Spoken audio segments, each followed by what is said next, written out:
Hey, good morning to those of you out there on the West Coast. Good afternoon to those of you here on the East Coast with me. Most of us are here on LinkedIn. I'm so used to seeing that, but I just saw somebody pop up on YouTube, which is great. It's great to see our YouTube folks out there. I always encourage you to try to come over to LinkedIn when you can, because you get a chance to engage with other people. We're going to be diving into today's training here, but before we do, I like to do a quick little tip for success for those of you showing up early and on time. Because when you do, you help us who put this together. We feel proud to be here with you. And then also you help LinkedIn push the word out to other people. Let them know. When you engage in the chat, LinkedIn says, hey, something must be going on with that training Neil's doing. Let's invite other people on LinkedIn to attend. So my tip for the day, and actually I'm going to share my screen, today's tip, which I rarely do. If you're new to today's training or this training, I usually just ramble it off. But I want to give you a tip on I just shared this post today on LinkedIn, and I want to make sure you see it and you get it. If you haven't subscribed to my GovCon Success newsletter, go ahead and do that. We're almost at 10,000 subscribers. I'm pretty excited about that. But most importantly, the tip for today is just letting you know we put the Small Business Specialist directory out on my profile for the Navy folks. And so if you come down, you'll see Small Business Specialists in here. For those of you who may not be familiar, they're the great entry point into an agency. When you're trying to learn about an agency, learn about an opportunity, get an introduction to a contracting officer or program office personnel. So it's a great place to go in. And so in here, you find a little bit of an intro, right? And if you like it, share it with others so they know. But when you start coming down, it's just full of people's names, numbers, and emails. I spent years gathering this kind of information out there, and it's just hundreds of hours of wasted time for somebody else to do it when we've done it. And so as you come down, there's a lot of names on that early one, but you see it's broken up into the major buying commands, et cetera. So go ahead and take a look at this. Let me just scroll back up here and come in. It's the Navy and Marine Corps Director of Small Business Specialists. It's in my newsletter. We just put it out today, so go ahead and take a look at that. And if you value it, which I'm pretty sure you will, make sure at the bottom here, let me zoom all the way down. At the bottom, make sure you're giving it a thumbs up and then sharing it out there, right? Repost it so others can see. Let's not keep this to ourselves. Okay, so let me go ahead and stop sharing that. Again, just that was a quick tip for those of you showing up early and on time. Make sure you go check out the content I put out there, because it is rarely fluff, like less than 1%. And most times it's pure tactical information that I share with you. We want to help you be able to accelerate your process to success in the federal market. So speaking of that, we're going to dive into today's training. So let me go ahead and share my deck. I'm going to use a PowerPoint deck and get off talking about building strategic relationships today. So I want to make sure we're all diving in and understanding how to build strategic relationships in the federal market that'll lead to more success for you, right? One of the challenges I hear people talk about in government contracting is this struggle. Even I hear this sometimes from largest, right? This struggle in business development and capture to be able to get access to the program office, to be able to talk about or shape even an opportunity. And it's a challenge out there if you're not able to have strategic relationships that allow you to learn and talk about an agency and the details, and we'll talk more about that in a minute, or about an opportunity. Then often you're writing a response a lot more blinded than you need to be, right? And so strategic relationships are kind of like going to the doctors and getting glasses. All of a sudden you can see a whole bunch more. And that's what I want you to be able to do, is to see more about an opportunity, to really be able to write winning proposals and increase your win rate to an acceptable level. There's this concept out there from Harvey Mackay. I don't have the book with me at the moment, but it's dig your well before you're thirsty. And you can see from this image I have with this guy digging his well that if he had waited until he was thirsty, he would have a hard time digging a well, trying to get down to the water so he could drink. He would just be thirsty, right? So already tired, but he would also be struggling with heat stroke and issues like that. And as he's going down, he would be getting weaker and weaker and maybe never even reach the water. And so what he needs to be doing is digging his well before he's thirsty. And in federal sales, we want to do the same thing. Well, really just in life, right? This is a life lesson, but in particular in sales, we want to be digging our well, or in this case, building our relationships before they're needed, not waiting to the last minute and then trying to reach out somewhere and trying to get somebody to talk to us, et cetera. It doesn't really work that way. You need to dig that well before you're thirsty. So in today's training, I'm going to try to cover down in the next 25 minutes a lot, right? We're going to talk about what strategic relationships are and the difference between a normal relationship and a strategic relationship. I want to talk about why they're important. I don't want to just have an assumption out there that everybody knows why strategic relationships are important. So I'm going to cover down on some of the key reasons I think they're helpful to you. The third thing I want to cover down on is how to get that first meeting. So if you're trying to get a strategic relationship and you identify somebody, how do you get that first meeting? And then I'll wrap up today's training with a few steps on how to build a relationship into a strategic relationship, the things you can do to be able to enhance that relationship. If you don't know who I am, my name is Neil McDonald. I'm the president of the GovCon Chamber of Commerce, and I want to welcome you to my federal sales training, where I provide tips for success in the federal market.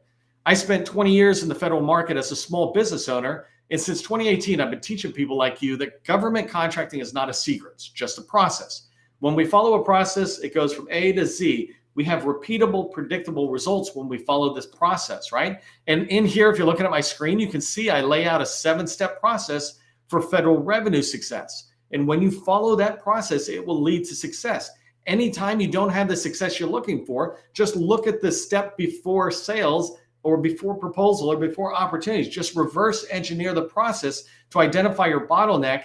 And so for today, we're talking about strategic relationships, and that sits right before opportunities. Strategic relationships are vital to the success of your company. So before we get too far into the training, do me a favor, let us know who you are. Let buyers know who you are. Let others who are in the training, let me and my team know who you are, and make it easy for us to remember you. In the chat, put your company name and put your core competency, 2 or 3 words that let us know who you are. You know, we do this enterprise network engineering, for example, is a great 2 to 3 words that describe what somebody does. There's all sorts of other words that can go in and support enterprise network engineering. But what you want is that those 2 or 3 words to begin to sink into people like me, into our mind, so that we go, oh, anytime I hear anybody who's anywhere like that, I'm going to refer them to you or refer you to them. If you come into an agency, you make it easy. So put that information into the chat so a lot of us can know. And then also in the chat, that's your community. It's my community as well, but I don't get to see it until after I'm done training. And so after I'm done training, I'll go in and I'll engage on the comments. But you right now can be engaging with each other. You can look and see who's in this city or who's doing this core competency, maybe who's a SDVOSB, for example. When you engage in the community, you're starting to network, you're starting to dig your well before you're thirsty. Okay, so let's dive into the what of strategic relationships, right? What are strategic relationships? I want to distinguish strategic relationships from just normal relationships. So there's all sorts of people you're going to meet. You can think about this from a personal level, right? There's all these people you know. If you're on Facebook in the old days, I don't know if people still are, but if you're on Facebook, you have thousands of friends. And you know, maybe you got tons of folks that you know from high school or college or whatever, right? But you really only have so many close friends or close relationships, 5, 10 at the most, right? Really, I always say 5 at the most. I have 9 brothers and sisters, so 9 in-laws. I have 22 nephews and nieces, including my kids, which I guess aren't nephews and nieces, you know, but huge, just immediate family. I'm not even close with all of them, right? You can only be close with a certain amount because it takes so much time. Well, strategic relationships, you want to think of that same way. You have all these people you know from a conference or from some area, but there's some that you want to invest the time in to build a strategic relationship with. And so strategic relationships, sometimes people talk about values, but I really tie it more to the mission. If you're thinking about an agency, or the services, if you're thinking about a teammate, you're aligned with each other, right? So if I'm looking for a company and I'm doing cybersecurity, I might be trying to align with a company that also does enterprise network engineering, right? There's a level of synergy between the things we offer. And so those services are aligned. Same thing with the mission. When I had my last company, we were very tight in the VA, and I love that because I'm a veteran, and go Army, right? I'm a veteran, and I liked the idea of being able to support vets all the way down to the hospital level. That's where I really played, not at the VBA, but in the hospital level, the care that they were having. I had IT projects that would directly impact the quality of care. And so there's the strategic relationships. You want to align your mission as well. This is what we want to do with our company. Second thing to keep in mind about strategic relationships is you'll know when you're in them because the other party and you're both committed to mutual growth and learning. So I say mutual growth when I'm thinking about a teammate. We both want to help each other grow. We're not trying to figure out how to take and win an opportunity using you on my team, but we're both mutually interested in growing ourselves to wherever we want to go. How can I help is usually the first thing people say in a strategic relationship, not how can I get what I need from you. Big difference. How can I help? And learning, when you think about mutual learning, that's with an agency. So if I'm teaming up with an agency, somebody in an agency, and I'm trying to develop a strategic relationship, I want there to be this mutual learning. I will teach you about industry and the directions we're going, all the newest things, what's happening in commercial and how that might apply to federal or something like that. And I want you to teach me about your agency. I want you to help me learn about your organization, the challenges, the goals, et cetera. And so that mutual willingness to teach and learn with each other is vital for a strategic relationship. And then if you've ever read a book called 7 Habits for Highly Effective People, Stephen Covey talks about relationships must be win-win.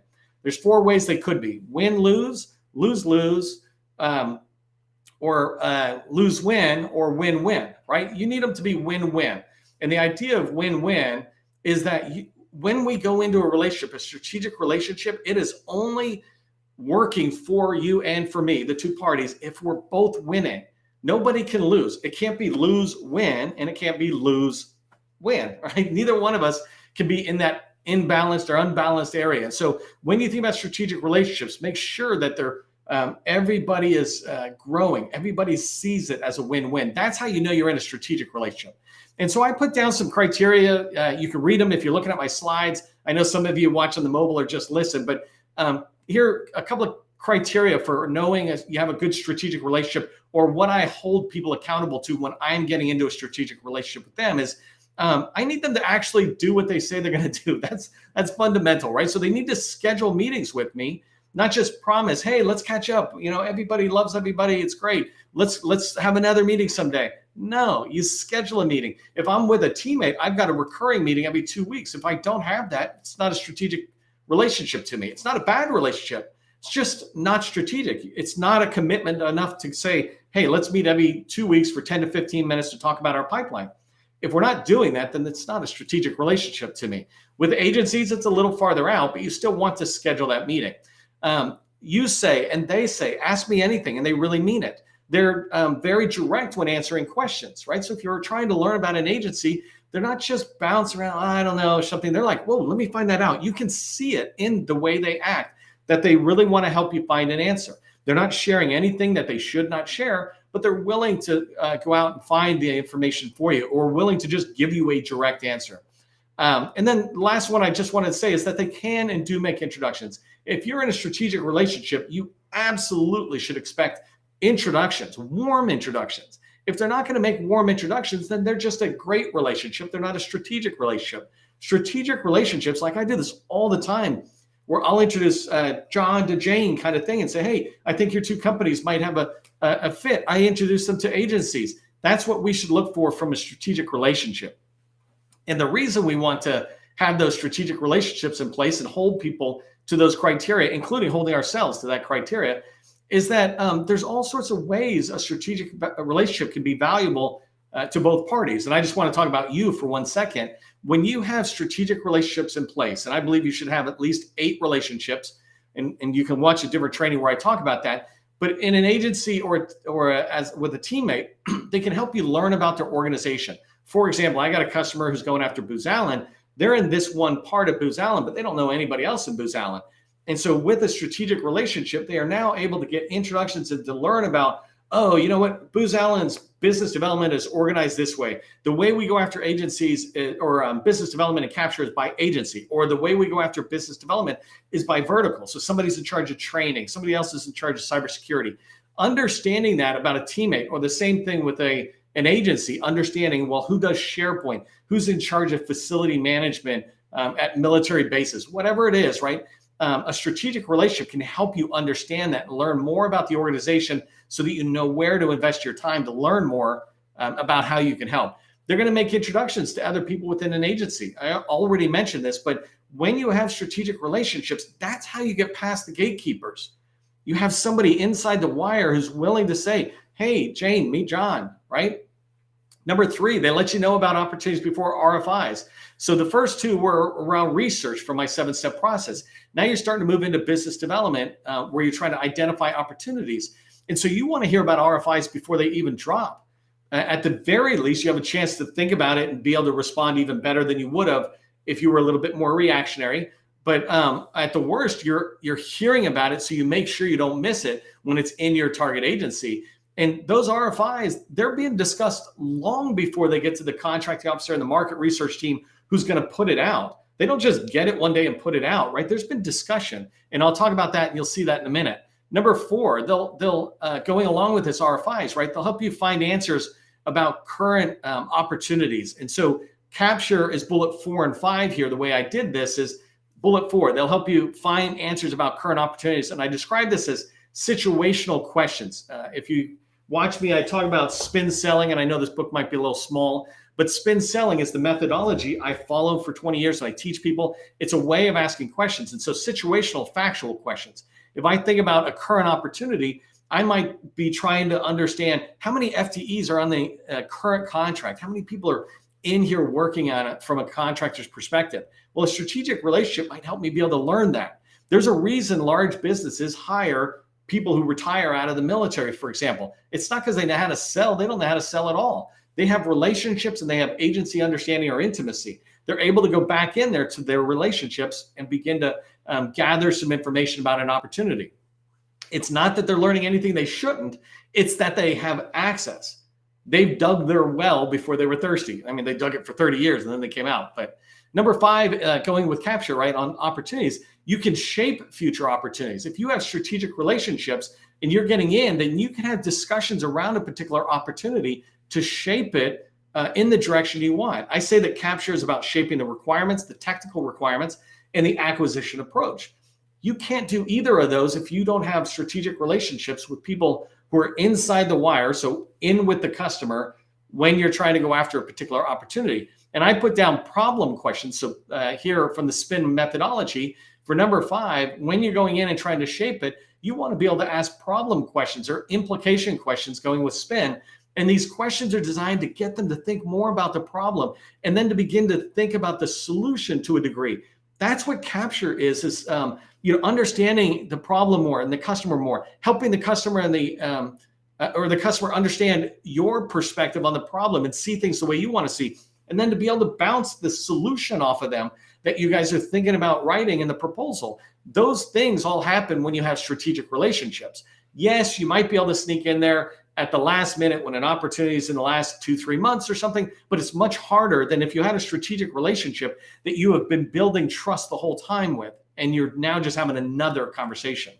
Number 6 is when you really think about the proposal being sent in, there's an evaluation team. If you can get the evaluation team to know who your company is, to have begun to trust you and say, hey, these guys know what they're talking about. If you can get them to think that way before your proposal even lands, then you have a chance of increasing the rating of your proposal in their eyes. They're still going to rate it the way that they have to rate it, right? But there's a whole difference between, oh, I know this company, or I never even heard of them before. Let me look at it. When they look at it, it's a compliance exercise. But if they know you, whether they mean to or not, in their subconscious and their way they're evaluating it, they're remembering, I like them for this reason. I like them for this reason. Oh, hey, I like this, right? So that's the idea of trying to get in there and develop these strategic relationships.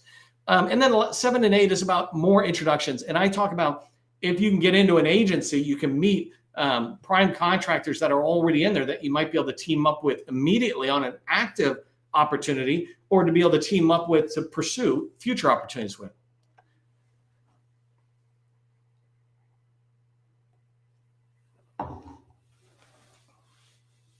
So this slide is talking about shifting left in the acquisition lifecycle. And the reason I wanted to bring it up is because I often bring this up in my trainings, but the idea of having strategic relationships, it allows you to shift left in the acquisition lifecycle. So I have laid out what I describe the acquisition lifecycle, how the government buys in these steps, right? An idea comes up in somebody's head. They start thinking about it on the internet and talking with friends in their office. And from there, they start talking to the acquisition shop saying, hey, we've got this thing we want to go after, a requirement. And so they do market research. They might do an RFI, sources sought even. And as it moves forward in the life cycle, you get to, the RFP drop in and them awarding a contract. when you build strategic relationships, it allows you to have better success at each one of these stages. For example, when an idea comes up and there's requirement exploration, there's two major things. You want to be the one introducing them to the idea in the first place, if you can. And if you can't do that, then the next thing you want to do is when they have an idea, you want to go, yes, and this and this and this, be part of that dialogue, be a trusted advisor to them. So just keep this in mind, this diagram, as I go through the next two slides, is that when you have strategic relationships and you've built them and you've worked on these relationships, digging your well long before you're thirsty, right? When you've done that, you really increase your influence on an opportunity. You increase your ability to introduce opportunities into the program office of your choice toward what your company does best. So I wanted to first start with how you can get that first meeting. And I do a whole bunch of training, a lot of training on how to do cold calls and getting in. But here I'm really talking about strategic relationship first meetings. And so that's different than if I was just going to reach out to a bunch of contracting officers or a bunch of small business professionals, et cetera. For them, I'm not really thinking of them as a long-term strategic relationship. And so I don't really have to do a ton of prep. And you'll see me talk about prep here in a second. With them, I'd rather schedule the meeting and then do any kind of prep.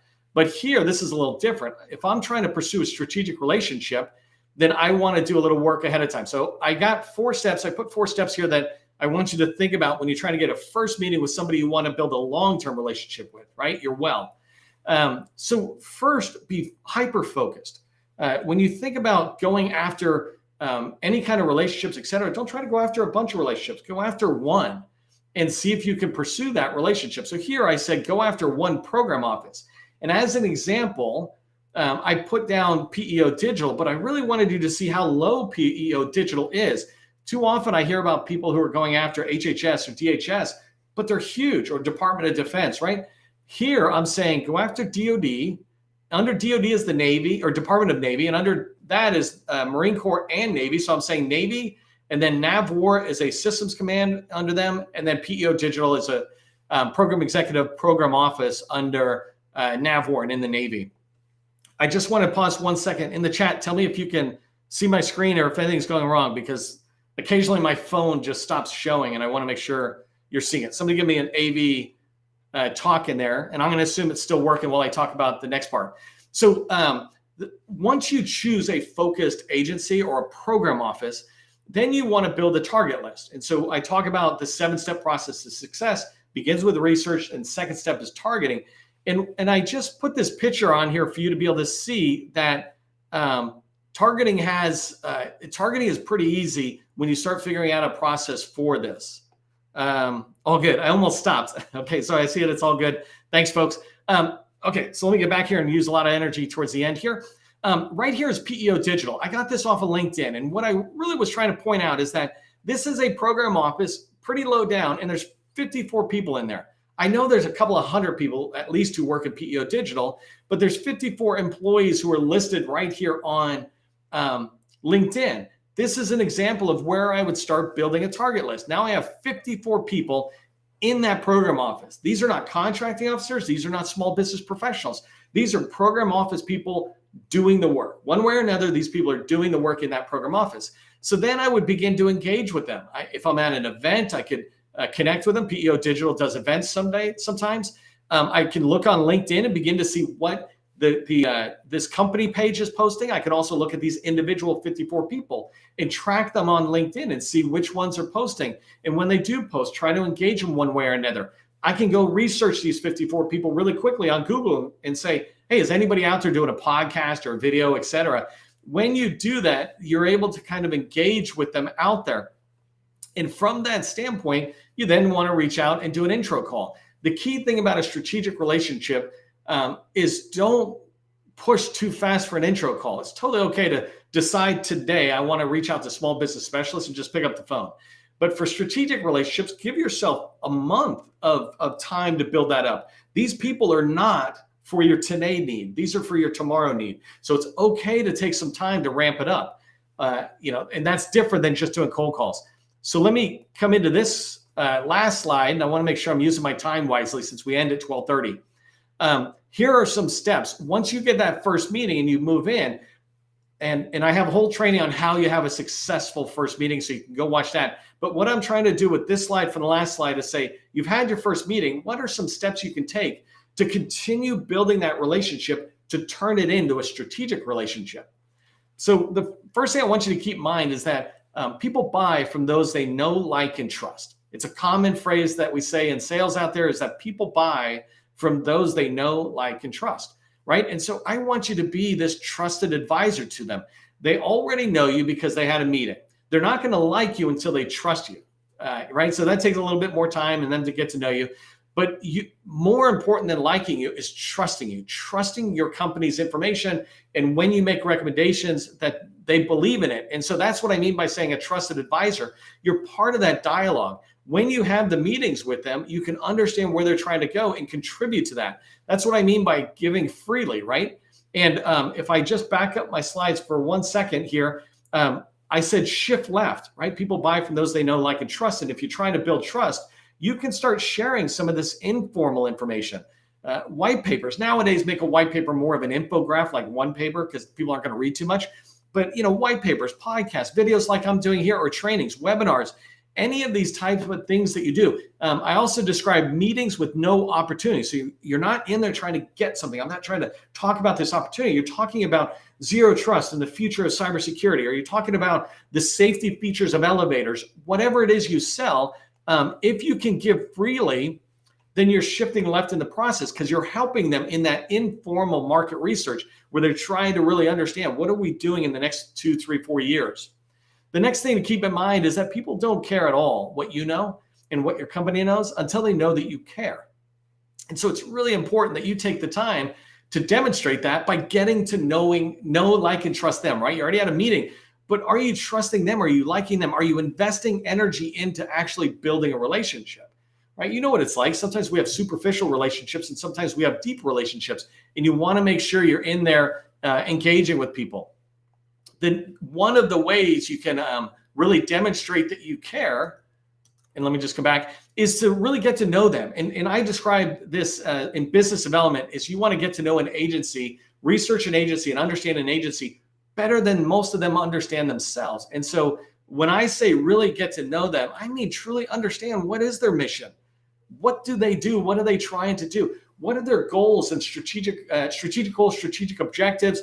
What are their measurements on those objectives? And then kind of going with that, what are they running into? What are their pain points, their challenges, their stated challenges? Most organizations have stated challenges. We're running into these difficulties. You can look at OIG and GAO reports to see the challenges. OIG puts out generally and that's Office of Inspector General for an agency. They put out reports called management challenges. This is what management is facing, and this is what they need to address. And then you see management responding, saying, hey, we got it covered, or, oh yeah, that is a problem, we're trying to fix it. So you want to be able to engage in that stuff. Strategic documents is another way to get to know people. I put these out constantly. If you go take a look at my LinkedIn profile right now, you'll see I have a newsletter article that has almost 100 strategic plans for different agencies. Get in and read that, get in and read their budgets, and you'll begin to truly get to know them. The other thing I want you to keep in mind as you move forward and you're trying to build these relationships is, when you have meetings, always make sure you schedule a next meeting. There's always got to be a next meeting. Otherwise, that relationship will just die on the vine. But along with that, know what your next step is, your objective. What are you trying to achieve? How can you help them, right? Sales is about doing a little for them and a little for you. Make sure it's win-win so that you're both getting something out of it, but know what you're trying to do when you are going to meet with these people next. Don't talk about golf. Talk about something that can help them move the mission forward, or you move the sale forward. Here's what I want you to remember from today's training. First, be purposeful and proactive in choosing your program office and the strategic relationships you want. Just don't guess what relationships are going to come to you. Say which ones you want and then go after them. The second thing is, make sure you're giving freely. Be that trusted advisor by giving freely. We call it giver's gain. You give without expectation. You'd be amazed what comes back to you. And then the last thing is, one way to show that you care for the people you're trying to build a strategic relationship with is take the time to get to know them, to like them, and to trust them. When you do that, it will be really visible in your interactions. Hey, if you're getting value from today's training, definitely become a sustaining member. We'd love to have the support, but most importantly, throw thanks into the chat for the team for bringing the training to you, and also let us know that you value this and you want more of it so that we continue to do it. Really, thanks is what keeps us going, not the rest. And if you want my help in any level of business development and capture, and you're doing like $1 million plus, let me know. We've got a program called BD as a Service. I'd be happy to talk to you about. It is a monthly plan, so it's not for companies that are below $1 million. You're really not at the stage yet. But this training is for you. For all of us, I just want you to remember, government contracting, it is not a secret. It's just a process. I'll see you in the next training.